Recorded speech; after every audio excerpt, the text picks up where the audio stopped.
Hello friends, welcome to my YouTube channel. दोस्तों बहुत स्वागत है आपके अपने YouTube channel Pritam Bhojpuri news में। दोस्तों अभी से वीडियो डाल दीजिए लाइक, और चैनल पर नए तो सब्सक्राइब करते बेल आइकन जरूर दबा लीजिए। तो दोस्तों ये वीडियो जो है मैं 12 बजे रात में बना रहा हूँ। जी हाँ दोस्तों, 12 बजे रात में, तो इसलिए आप एक लाइक जरूर कर दीजिएगा और चैनल पर नए तो सब्सक्राइब करते बेल आइकन जरूर दबा लीजिए, क्योंकि यहाँ पे कितना भी रात हो कितना भी दिन हो, लेकिन हर खबर आपको मिलती रहती है। तो दोस्तों बता दें, खेसारी लाल यादव का ब्लॉकबस्टर सॉन्ग और डायरेक्ट वीडियो सॉन्ग कल देखने को मिलेगा आदिशक्ति फिल्म्स पर।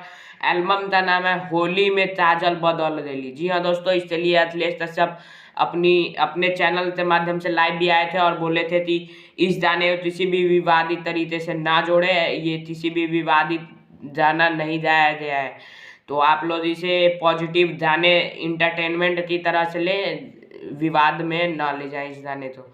तो कल आदिशक्ति फिल्म्स पर 6 बज के 15 मिनट पर रिलीज किया जाएगा वीडियो सॉन्ग। वीडियो में अनीशा पांडे है, खेसारी लाल यादव है, अंतरा सिंह प्रियंका, खेसारी लाल यादव जी ने गाया है, अखिलेश कश्यप जी ने लिखा है, श्याम सुंदर जी ने म्यूजिक दिया है। तो जय हिंद, जय भारत, कल धमाल मचाइए, टहलता लाइए। जय हिंद।